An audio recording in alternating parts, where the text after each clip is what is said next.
All right, we're on Chav Ches Amud Beis, 28b, and we are, so roughly 10 lines from the top, The line starts with the word Zimni, and the middle of the line says Tani Rav Papa. It's 9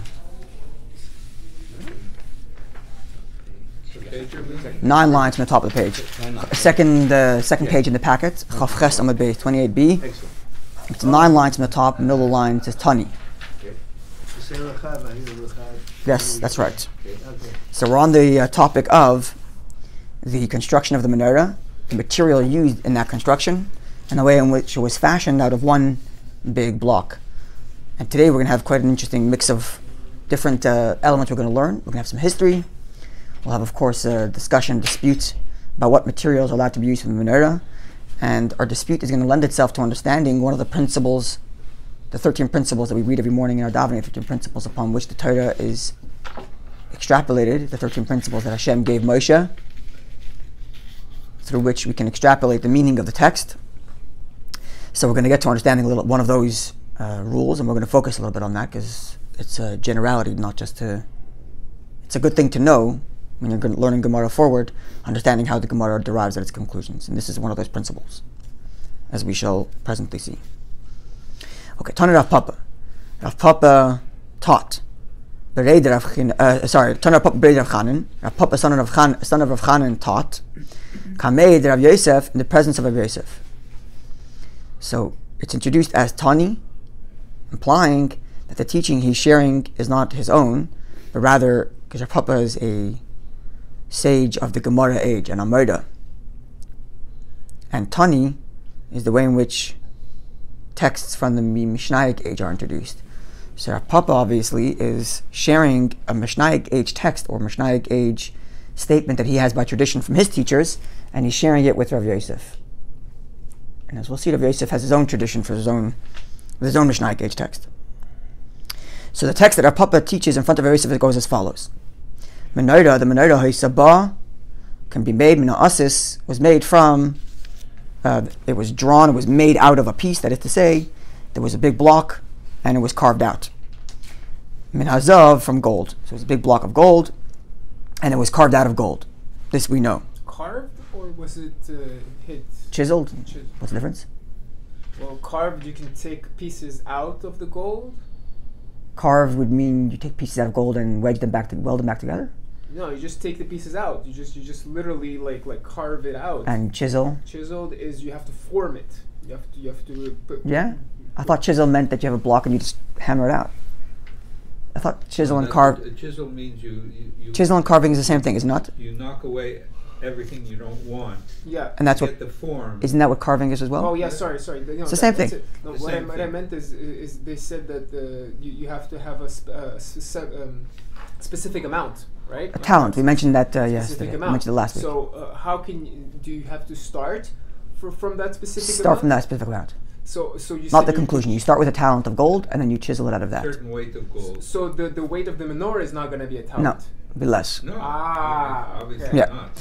No. Okay. So menorah haisabah minasis minazav. So the menorah was made out of a big block of gold. Asar shel kasef.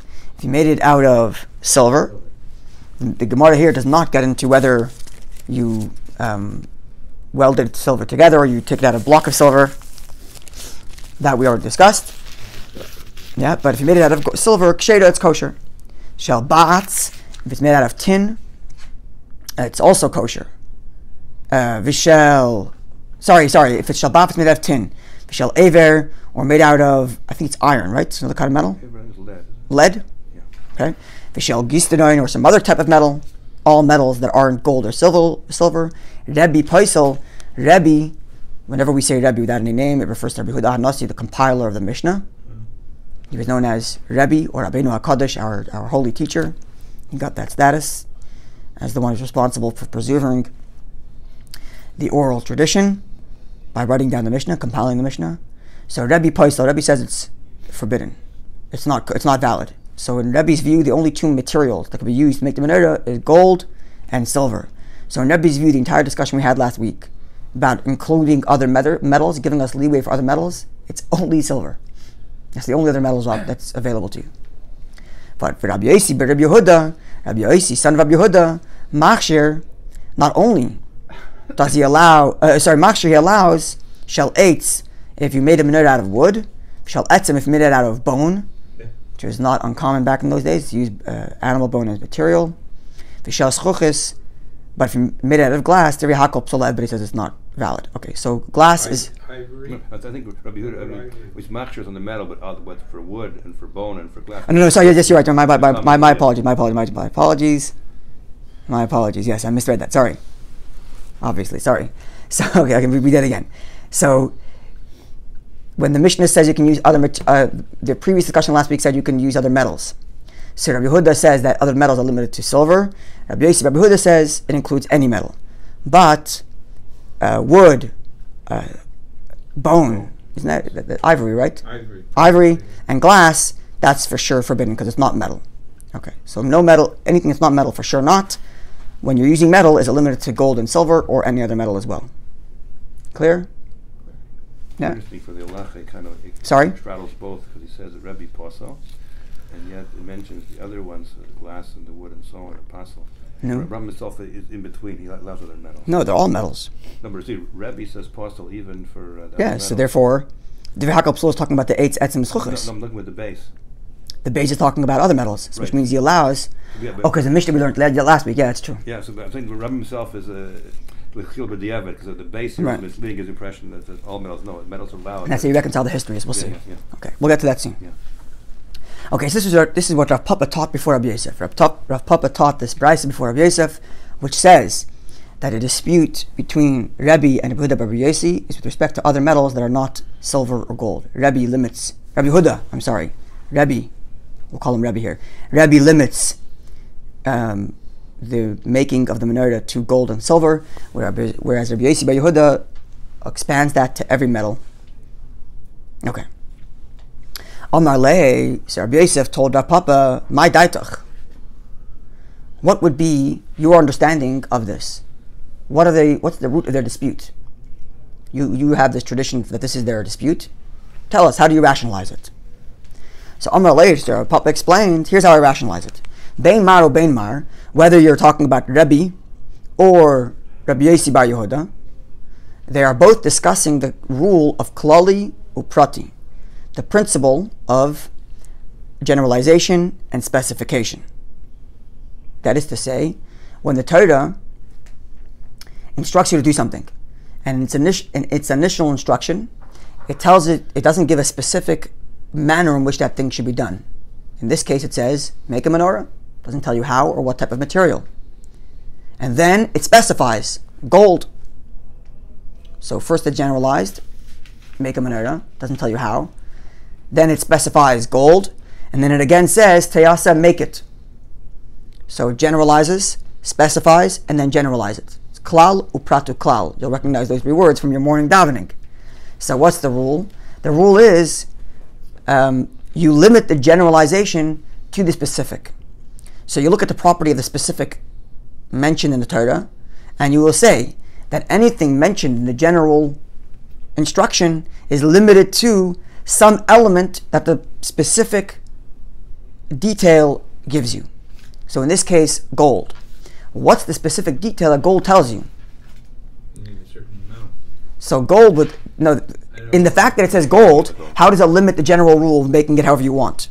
So one way of understanding it is, okay, it says gold, so you have the generalization which says you can make it however you would like is limited to something similar to gold. But how would you make something similar to gold? How do you measure similarities? So one way of saying it is gold is a very precious metal, so it's got to be a precious metal. And then it will be limited to silver. Or you say, forget the precious part, gold is a metal. And therefore the specification here is that it should be metal and not wood or ivory or glass. Clear? So the question is, how specific is the specification of gold? Let's see how the Gemara plays that out. The generalization has to be limited in some That's right. It has to be limited to something. To what degree? That's right. It has to be limited to some property of the specification. But to what degree? Not completely, otherwise the Torah wouldn't have told you a generalization to begin with. It would have just told you the specific. So it has to share a property with the specific, but not exactly that specific. So how similar does it have to be? And that's the discussion here. And this is a rule throughout all of Torah. Klali uprati. A generalization and specification. And klal, actually. That's right. It's a klal uprati klal. Klal plus something else, and that is another rule. Right. That's true. But it's a generalization, specification, and then again a generalization. They call it ke'ena prat. That's the brisa, like the prat. But how similar is open to discussion. So, in the words of our morning davening, klal uprat uklal. When you have a generalization, a specification, and a generalization, iyatadan, you only judge it ela ke'en haprat, only in relation to or similar to the specification. But how similar? And that's what we're going to do here. So let's see. So Amalei, so our Papa told of Yosef, Bein Mar or Bein Mar, whether it's Rabbi, who says it's only gold and silver, or Bein Mar, whether it's Rabbi Yosef Bar Yehuda, who says any metal. Klalu, Prati, Darshi, they are both deriving their law from the principle of generalization and specification. Mio, however, they come to different conclusions. Mar Savar, Rabbi Yosef Bar Yehuda, who says it could be any metal, says like this: Mahaprat, the specification that we are looking at here, which is gold. Mafurish shamateches, it specifies it as a metal. Avkal shamateches, so the generalization is limited to the specification, any metal, to the exclusion of wood, glass, and ivory, or anything else. Now, Mar Savar, Rabbi, who said it has to be only gold or silver, says Mahaprat, just like the detail, which here is gold. The specification, I should say, not the detail. The specification is gold. Mafurish davar chashuv, it's a metal that is a precious metal. So he's making it even more specific. Taking two elements of the gold. It's a metal, plus it's a precious metal. So af called davar chashuv, so too it has to be another precious metal, namely silver. Clear? It could be another precious. Which is only silver. Metal, yes. The only other precious metal is silver. Is that clear? Well, there's a lot more. Are there other metals that are semi-precious? Precious metals were silver. Semi-precious is not silver, not precious. Bronze But is not- I'm using the English term precious, which may be in the jewelry industry. The word precious metal includes more than gold and silver. But in the Torah's version of chashuv, a precious metal, it's only gold and silver. Maybe by modern business it has other, but that has no bearing on the Torah's understanding of chashuv. It's the Gemara's understanding of chashuv. Now we're discussing. Okay. So Rebbe's specificity is more restrictive. That's right. So Rebbe's that's right. Rebbe's specificity is more restrictive, He's more expansive. and Rebbe's specification is more expansive, and that could be any metal. Whereas Rebbe's specification is more specific, precious metal, adding another detail there, adding another description, making it limited to only gold and silver.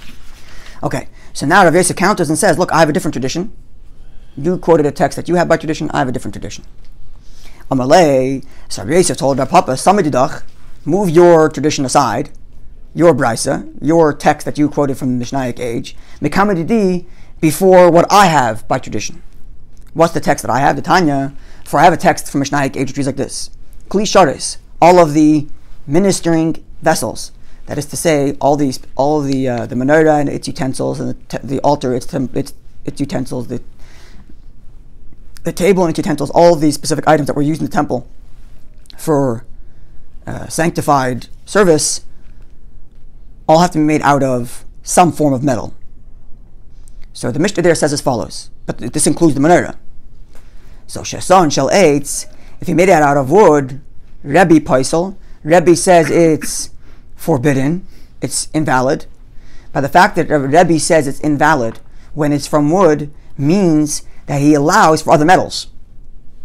So he already has it different than the previous text. Rav Papa's version was that Rebbe is of the view that it has to be only gold or silver. And here, Rav Yosef's version is that Rebbe says any metal, to the exclusion of wood, or I guess ivory and some other thing. Glass or non-metal. For Rabbi Yosef Bar Yehuda, Machshir. And Rabbi Yosef Bar Yehuda, who's even more expansive than Rebbe, says it could even be made out of other items: wood, ivory, glass, or something else. Clear? So now they also have to learn these verses, which are generalizations and specifications. So how does he do this? So, B'mai Kambifali, and what is the root of their argument, explains Rabbi Yosef. Rabbi Kambifali, Rabbi Darish Kali Prati, Rabbi Yosef Bar Yehuda Darish Ribuyumiyut. So Rabbi learns those verses as we did before in a little different version, but it uses the same principle of generalization and specification. Whereas Rabbi Yehuda learns the verses not in generalization and specification, but in expansive and diminutive and restrictive. That's the right word. Expansive and restrictive. What's the difference between generalization and specification versus expansive and restrictive? When you are doing generalization and specification, then everything in your generalization must share a common element with the specification. When you are doing expansive and restrictive, you restrict the most extreme case, which means your generalization do not have to share anything in common, because your restriction is limited to the most extraneous item. So whereas when you're doing generalization and specification, it's the same model, but it's a different version of using that principle. One is whatever rule you're saying. So let's use this case. The Torah says, make a menorah. It's a generalization. Out of gold, specification. So if I'm going generalization and specification, then I say my generalization has to share an element with the specification. In the previous discussion, the question was, how similar? Precious metal or just metal? Over here we're saying, it's just metal. It shares an element with the specification. So the generalized rule which says make a menorah has to be out of metal and matching with the specification. But if I study these same verses in expansive and restrictive, then I say make a menorah, anything you want. Restrictive by saying gold. So when I take the word gold, which is a restrictive word, I only restrict the most extreme material. The most precious? The least precious, namely earthenware. Which means I could still use wood, and I can still use glass, and I can still use ivory. And that is the way Rabbi Yosef understands Rabbi Yossi's reading of the text, reading of the verses. Clear? Now let's see how the Gemara plays it out. Do you follow? Yeah? Is this a different rabbi now? Is this the same rabbi as before? This is Rabbi Yosef countering Rav Papi. Rav Papa had one version of the dispute between Rabbi and Rabbi Yosef Bar Yehuda, and Rabbi Yosef now giving a different version. So in Rav Papa's version, the dispute between Rabbi and Rabbi Yehuda is they both use the principle of generalization and specification. The question is how specific? Precious metals or just metal? Whereas Rav Yosef is learning the dispute between Rabbi and Rabbi Yosef Bar Yehuda as to how you do the principle. Rabbi is learning generalization and specification, therefore when it says gold, the generalized rule is limited to the specification of metal, any metal. Whereas Rabbi Bar Yehuda says it's not a question of generalization and specification, it's a question of expansive versus restrictive. So when it says do whatever you want, make a menorah, it's expansive, use any material. When it says gold, it's restrictive, but I'm going to restrict the extreme edge. Only earthenware, but everything else is still in the expansive do as you will, including wood, glass, and ivory. And as we'll see, this version of Rabbi Bar Yehuda has some history to back it up. Okay, clear? Let's learn that in the Gemara, and then we'll conclude with that. Rabbi Darish Klali Uprati. But back up. So what's the root of the argument? Explains Rabbi Yosef. Rabbi derives the verse, Darish expounds on the verse Klali Uprati using the principle of generalization and specification. Whereas Rabbi Yosef Bar Yehuda, Darish, derives from the same verses Riboy Umiyit, expansive and restrictive. So let's explain. Rabbi Darish Klali Uprati. Rabbi derives the verses as a generalization and a specification. How so? Vasisa menorah. The verse says make a menorah. Klal. That's a generalization. It doesn't say what material to use. Then it says Zohav Tara, pure gold. Prat. That's a specification. Then it says Miksha Tasa menorah. Make your menorah or fashion your menorah. Chazer v'kolal. The verse goes on again to make a generalization. And the rule is, as we've been explaining, klalu pratu klal, when the verse has a generalization, make the menorah. Prat, a specification, out of gold. Generalization, make the menorah. Yatadon, you only judge or measure the generalization, ke'ena prat, similar to the specification. Maha prat meforish matechas, just like the specification here, which is gold, is a metal, avkal shematechas, so too the generalization is expanded to include all metals. Clear? This is Rav Yosef's version of Rabbi. Whereas Rabbi Yosef Bar Yehuda Darish Riboy Umiyut. Rabbi Yosef Bar Yehuda learns the same verses, but not using the principle of generalization and specification, but rather using the principle of Riboy Umiyut, expansive versus restrictive. Vasisa menorah, make for yourself a menorah. It doesn't specify riba, it's expansive. Whatever material you want. Zahav tar, the other verse says make a gold. Miut, that's restrictive. Miksha tasa oisa, tasa menorah. You shall fashion your menorah. Again, chazav riba, again it goes and makes it expansive. Riba umiut v'riba, expansive instruction, make the menorah.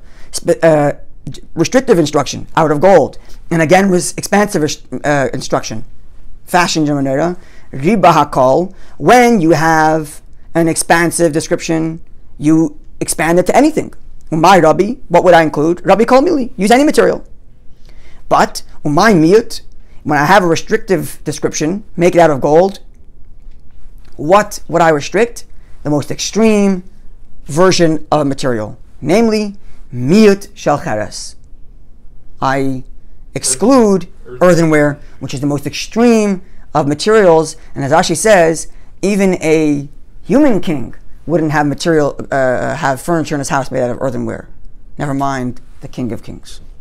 So we'll stop over here, and tomorrow, God willing, we'll get to more in this discussion, including some history.